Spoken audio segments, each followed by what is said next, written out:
this is an apology to the EAS community.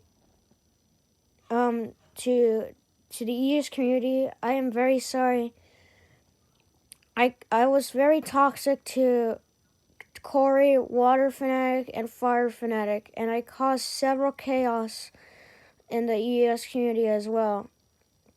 And I even tried to quit YouTube and Discord forever. So I am deeply sorry to the EAS community due to my toxic behavior. So I am not doing this again. You can this again.